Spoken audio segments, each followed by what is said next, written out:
Good morning mga ka-brothers. Bali mangunguha nga pala tayo ng pang-ulam natin ngayon. Dali. Bali ito po yung ginagamit kong bakal, panusok po sa mga kukuning nating seashell o bilog sa amin. Tara mga ka-brothers, samahan niyo ako.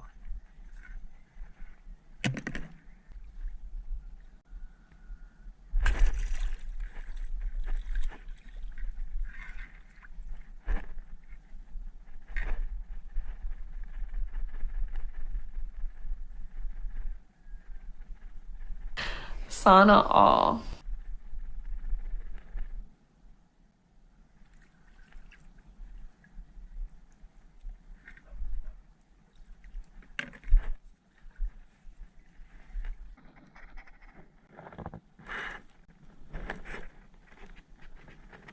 Bali yan po yung isang halimbawa sa butas na yan, yung malaking butas po. Bali yan po ang ating tutusukin mga ka-brothers. Kailangan po dito mabilis po yung tusok natin mga ka-brothers para hindi po magsara yung laman sa loob.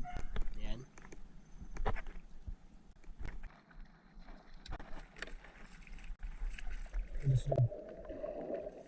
At bali nansisid na po tayo sa part na to mga ka-brothers. At dahil wala na po tayong makuha dun sa mababaw, bali trinay po namin dito sa malalim. Ayun, unang una mga ka-brothers, isang kugita nakita ko sa loob ng bote. Ayan siya mga ka-brothers, bali sakto na po yung laki niya, pwede na pong maulam.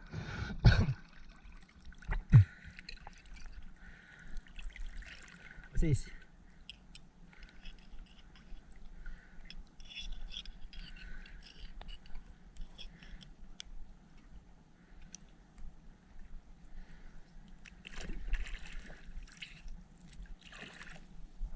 Bali tinatanggal ko lang po yung ipin ng kugita mga ka-brothers para mabilis po mamatay siya. Yung pang ang ginagawa kong paraan para mabilis manghina yung kugita natin.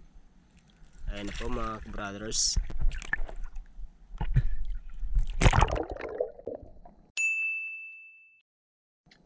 At sa part na to mga ka-brothers, may nakuha tayong bulo-bulo. Hindi ko po alam sa mga tawag sa ibang lugar, or comment nyo lang po sa comment section natin para malaman ko rin po kung anong pangalan pong shell na to sa mga lugar nyo. Ayan po, laki niya po mga ka-brothers. Sis, bulo-bulo.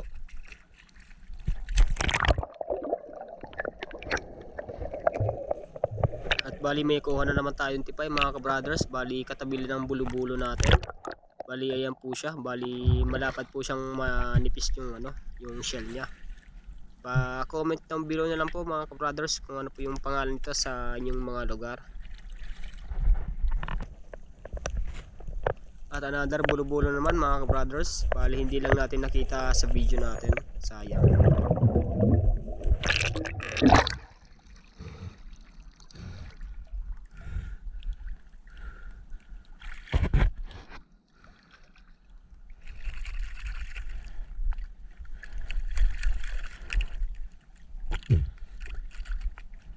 Bulo-bulo.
ito.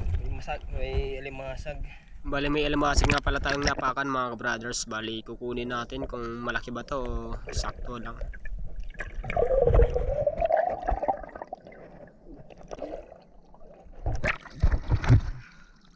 Oh my God! Ingat nga ako dito mga brothers sa part na to. Ayan, bali iniwan po yung sipit ng alimasag. Ngeda ka. Ay, doon ang camera. Ay, doon ang camera.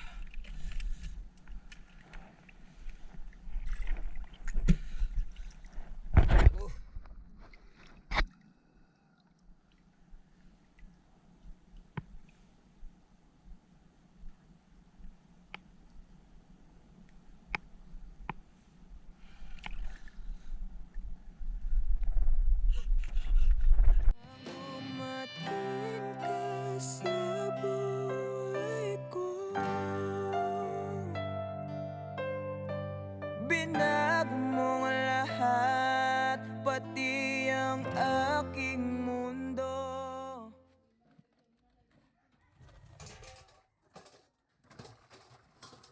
Yan na po mga brothers, yan po ang mga nakuha natin lahat. Sakto, pang ulam na po tayo. Salamat po.